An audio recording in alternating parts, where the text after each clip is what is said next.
Assalamualaikum warahmatullahi wabarakatuh. Selamat pagi anak-anakku semuanya. Berjumpa kembali dengan saya Elis Nurjana di dalam pembelajaran materi pendidikan Pancasila dan Kewarganegaraan kelas 12 bab 4. Pada kesempatan hari ini kita akan membahas tentang materi tentang dinamika persatuan dan kesatuan bangsa dalam konteks Negara Kesatuan Republik Indonesia. Anak-anakku semuanya, tujuan pembelajaran pada hari ini adalah yang pertama mengevaluasi dinamika persatuan dan kesatuan bangsa sebagai upaya menjaga dan mempertahankan Negara Kesatuan Republik Indonesia.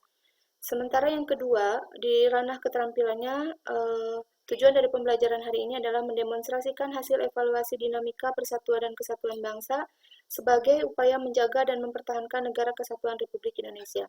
Nanti kalian akan ada tugas yang berhubungan dengan masalah ranah pengetahuan dan ranah keterampilannya. Jadi tolong simak baik-baik materi pembelajaran bab 4 ini sampai beres. Nah, yang pertama, di sini ada sebuah gambar. Tugas kalian yang pertama adalah buat 5 pertanyaan yang berkaitan dengan gambar tersebut. Selanjutnya nanti tuliskan jawaban dari pertanyaan-pertanyaan Anda yang ada di Google Classroom. Nanti saya siapkan untuk mengirimkan jawabannya di Google Classroom.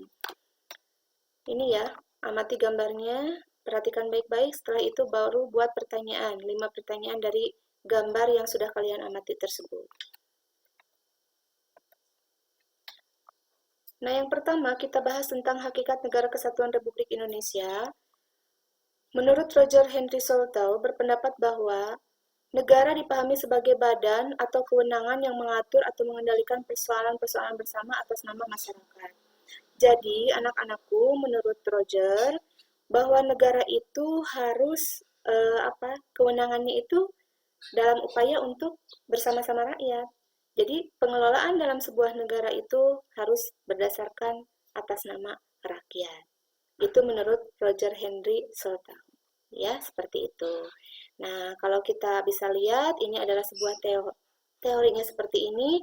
Nah, kita bisa lihat bagaimana kehidupan di masyarakat negara Indonesia saat ini. Jadi berdasarkan kenyataannya seperti apa? Apakah seperti itu atau seperti apa sebuah negara itu? Nah, masuk ke sekarang ke pengertian atau tujuan dari berdirinya sebuah negara.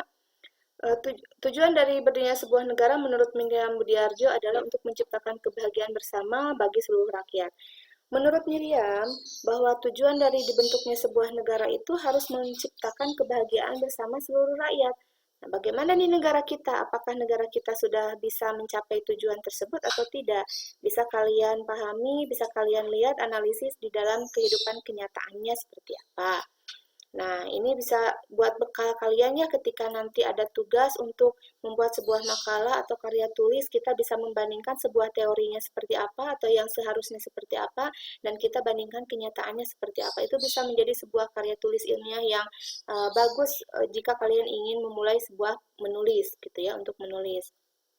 Bekal bagi kalian untuk kuliah nanti. Nanti di dalam perkuliahan, insya Allah kalian akan bertemu dengan materi pendidikan Pancasila atau pendidikan kewarganegaraan. Semua jurusan yang ada di perkuliahan pasti akan menemukan mata kuliah umum yang berhubungan dengan Pancasila atau kewarganegaraan. Nah, anak-anakku semuanya, di dalam sebuah terbentuknya negara itu ada unsur-unsur, ada unsur konstitutif dan ada unsur deklaratif. Nah, saya cantumkan yang unsur konstitutif dulu. Unsur konstitutif berdirinya sebuah negara itu yang pertama ada rakyat, wilayah, dan pemerintahan yang berdaulat. Sementara unsur deklaratifnya pengakuan dari negara lain. Saya tidak cantumkan dulu di sini. Begitu. Nah, itu ya anak-anakku ada 3 unsur konstitutif berdirinya sebuah negara atau unsur mutlak atau unsur utama berdirinya sebuah negara. Menurut teori modern yang berkembang hingga saat ini, terdapat 2 bentuk negara. Ada bentuk negara kesatuan dan ada bentuk negara serikat atau federasi. Ya, sudah ciri-cirinya juga bisa kalian cari sendiri apa ciri dari sebuah negara kesatuan dan bagaimana ciri dari sebuah negara federasi begitu ya. Nah, anak-anakku, dari gagasan perlunya membentuk suatu bangsa, yaitu bangsa Indonesia, sehingga negara kita berhasil mewujudkan sebuah ikrar yang namanya Sumpah Pemuda pada tanggal 28 Oktober 1928. Ini ikrar Sumpah Pemudanya. Nah, tugas kalian nanti di dalam ranah psikomotornya, kalian harus tahu isi Sumpah Pemuda, dihafalkan di video oleh kalian, seperti biasa kalian upload di YouTube, setelah itu nanti kirimkan di Google Classroom untuk mengirimkan linknya saja, begitu. Itu saya untuk menguji ranah keterampilannya. Jadi lengkap, ranah pengetahuannya sudah tadi yang di depan, sementara ranah keterampilannya ini. Kalian tugasnya apa? Menyebutkan Sumpah Pemuda harus di itu ya, dihafalkan, tidak boleh dibaca, begitu ya, seperti itu. Nanti kalian upload di YouTube, kirimkan linknya di Google Classroom. Nah, anak-anakku semuanya, melalui proklamasi 17 Agustus 1945, bangsa Indonesia berhasil mendirikan sebuah negara, yaitu pada saat 17 Agustus kita menyatakan kemerdekaan negara Indonesia. Setelah itu baru kita menyatakan adanya sebuah negara baru kepada dunia, yaitu Negara Kesatuan Republik Indonesia. Nah, di sini unsur terbentuknya negara, kita perlu juga untuk mendapatkan pengakuan dari negara lain. Seperti itu ya, seperti yang sudah saya sampaikan di awal. Kenapa negara kita bisa bersatu? Sementara ada faktor-faktor yang menyatukan negara kita. Yang pertama, kita merasa bahwa kita itu senasib sepenanggungan. Yang kedua, adanya keinginan bersama untuk merdeka. Yang ketiga, adanya kesatuan tempat tinggal. Yang keempat, adanya cita-cita bersama untuk mencapai kemakmuran dan keadilan sebagai suatu bangsa. Inilah faktor-faktor yang mempersatukan negara Indonesia sehingga negara kita bisa mengikrarkan Sumpah Pemuda sekaligus pada tanggal 17 Agustus 1945 kita bisa menyatakan kemerdekaan negara Indonesia. Di dalam alinea pembukaan Undang-Undang Dasar 45, alinea keempat, terdapat juga adanya pembentukan suatu pemerintahan negara Indonesia yang melindungi segenap bangsa Indonesia dan seluruh tumpah darah Indonesia. Ini adalah tujuan negara Indonesia, salah satunya adalah melindungi segenap bangsa Indonesia dan seluruh tumpah darah Indonesia. Itu harus dilakukan oleh sebuah negara ya. Nah, sebagai negara kesatuan, negara Indonesia menganut asas desentralisasi dalam penyelenggaraan pemerintahan. Jadi desentralisasi itu adalah apa yang ada di daerah itu. Jadi negara itu melihat apa yang potensi-potensi apa yang ada di daerah, begitu ya. Tidak sifatnya tidak sentralisasi. Kalau sentralisasi itu dari atas ke bawah, sementara kalau desentralisasi itu dari bawah ke atas, begitu ya. Jadi mengakui adanya kewenangan-kewenangan atau potensi-potensi yang ada di dalam di daerah itu sendiri. Sehingga muncullah negara kita memiliki undang-undang tentang otonomi daerah, yaitu Undang-Undang Nomor 32 Tahun 2004. Nah, di dalam Undang-Undang Dasar NRI 1945 juga disebutkan ada pasal 18B ayat 2 ini tentang otonomi daerah, begitu ya, bahwa negara kita memberikan tempat dan menghormati keberadaan masyarakat adat beserta hak-hak tradisionalnya yang sudah lama ada, bahkan hingga kini masih hidup di tengah-tengah masyarakat setempat. Itulah upaya negara kita untuk bisa mengakui adanya hak-hak tradisional yang ada di negara Indonesia. Selanjutnya, untuk mempersiapkan kemerdekaan, dibentuklah sebuah badan yang namanya BPUPKI atau dalam bahasa Jepang bernama Dokuritsu Junbi Kosakai. Ya, dibentuk oleh pemerintah pendudukan Jepang pada tanggal 1 Maret 1945. Jadi BPUPKI dibentuk pada tanggal 1 Maret 1945. Setelah itu, BPUPKI bertugas menyelidiki berbagai hal terkait dengan aspek politik, ekonomi, pemerintahan, dan hal-hal lain yang diperlukan bagi pembentukan sebuah negara merdeka. Itulah tugas dari BPUPKI untuk mempersiapkan kemerdekaan di negara Indonesia. Nah, adapun tujuan dari sidang BPUPKI adalah membahas tentang bentuk negara Indonesia serta merumuskan dasar negara Indonesia karena ini merupakan syarat yang harus ada begitu di dalam terbentuknya sebuah negara. Maka pada saat itu negara kita menyepakati namanya Negara Kesatuan Republik Indonesia. Ya, disepakati. Pada tanggal 19 Agustus 1945, PPKI menetapkan pembagian wilayah bekas Hindia Belanda ke dalam 8 provinsi yang masing-masing dipimpin oleh seorang gubernur.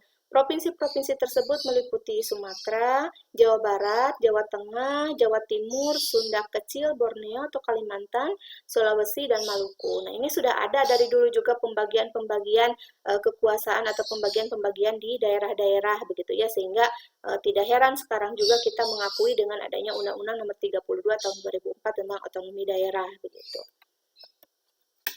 Nah, anak-anakku, PPKI kemudian dibubarkan dan dibentuk Komite Nasional Indonesia Pusat atau KNIP yang diresmikan pada tanggal 29 Agustus 1945 dan diketuai oleh Kasman Singodimedjo. Ya, itu adalah PPKI setelah untuk dalam rangka mempersiapkan segala sesuatu yang harus ada di dalam sebuah negara.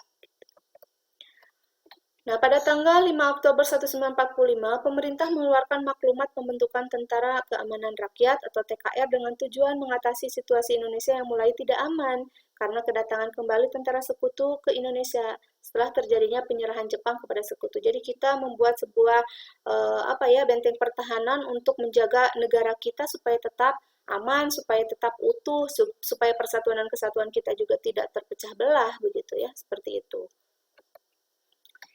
Maka pada tanggal 3 November 1945, pemerintah mengeluarkan maklumat mengenai pembentukan partai politik. Nah, partai politik sekarang sudah mulai terbuka, begitu ya, tidak dikekang, begitu. Maklumat yang ditandatangani oleh Wakil Presiden Muhammad Hatta ini memberi kesempatan kepada rakyat seluas-luasnya untuk mendirikan partai-partai politik, begitu. Jadi, diberi kebebasan untuk mendirikan sebuah partai politik di negara Indonesia.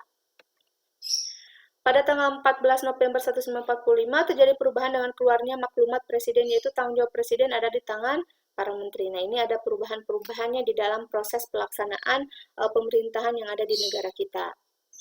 Nah, sementara pada masa revolusi kemerdekaan ini terjadi pemberontakan-pemberontakan di negara kita. Yang pertama itu adalah pemberontakan PKI, yang kedua adalah pemberontakan DITII yang terjadi di negara kita. Maka perlu adanya persatuan dan kesatuan untuk menjaga hal-hal yang seperti ini. Nah, sejak 27 Desember 1949, berdasarkan Perjanjian Konferensi Meja Bundar, Negara Kesatuan Republik Indonesia berubah bentuknya menjadi negara serikat, yang tadinya negara kesatuan berubah menjadi negara serikat. Ya, itu sejak tanggal 27 Desember 1949. Nah, pada masa awal Republik Indonesia Serikat ini terjadi sejumlah pemberontakan juga. Ada pemberontakan APRA, pemberontakan Andi Ajis, dan pemberontakan Republik Maluku Selatan. Ini yang terjadi pada masa negara kita menganut sistem negara serikat, begitu ya. Setelah bubarnya Republik Indonesia Serikat, Indonesia menggunakan Undang-Undang Dasar sementara tahun 1950 sebagai konstitusinya. Nah, maka berdasarkan UUDS ini, negara kita berubah bentuk negaranya, yaitu ke negara kesatuan. Kembali lagi ke bentuk negara kesatuan. Nah, pada masa demokrasi liberal ini terjadi sejumlah pemberontakan juga. Ada DITI di Kalimantan Selatan, Sulawesi Selatan, dan Aceh. Ada juga pemberontakan pemerintah revolusioner Republik Indonesia, Perjuangan Rakyat Semesta, atau gerakan PRRI atau Permesta gitu. Jadi terjadi pemberontakan juga begitu pada masa bentuk negara kesatuan dengan menggunakan konstitusi tersebut. Nah, maka pada masa demokrasi terpimpin ini, sistem pemerintahan yang dijalankan adalah sistem pemerintahan presidensial berdasarkan Pancasila dan Undang-Undang Dasar 1945, yaitu presiden menjadi kepala pemerintahan dan kepala penyelenggara negara. Jadi sistem presidensial ini memposisikan bahwa presiden itu sebagai kepala negara juga sebagai kepala pemerintahan. Pada masa Orde Baru, sistem pemerintahan tetap berdasarkan Undang-Undang Dasar RI tahun 1945, yaitu sistem presidensial, yaitu presiden menjadi penyelenggara negara dengan bantuan para menteri. Jadi tugas presiden dibantu dengan para menteri untuk membantu pelaksanaan penyelenggaraan sebuah negara. Nah, pada saat adanya pembaruan politik pada masa era reformasi, Orde Baru sudah tumbang, maka masuk ke dalam era reformasi, dapat dilihat berbagai kebijakannya yang berhubungan dengan kebebasan berpolitik. Salah satunya, kita memiliki kemerdekaan pers, terusan kemerdekaan membentuk partai politik juga, bermunculan partai-partai politik di sini yang tadinya kita memiliki partai politik hanya 3 pada masa era Orde Baru, sekarang bermunculan partai-partai politik di negara Indonesia ketika masuk era reformasi. Yang ketiga, terselenggaranya pemilu yang demokratis. Yang keempat, banyaknya narapidana atau napol yang dibebaskan gitu ya. Jadi anak-anakku itu mungkin pembelajaran hari ini yang bisa saya sampaikan. Terima kasih. Wabillahi taufiq wal hidayah. Wassalamualaikum warahmatullahi wabarakatuh.